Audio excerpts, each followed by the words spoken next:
Let's talk about Roger Logan of Gulfport, Mississippi in today's episode of Bizarre Medical.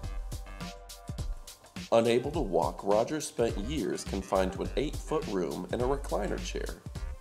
His family thought it was because he was too fat to walk.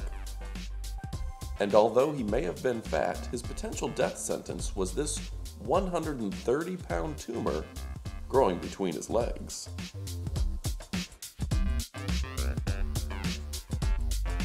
We found Roger thanks to his Twitter feed @ReadyRaj, and you can leave him a comment or question below.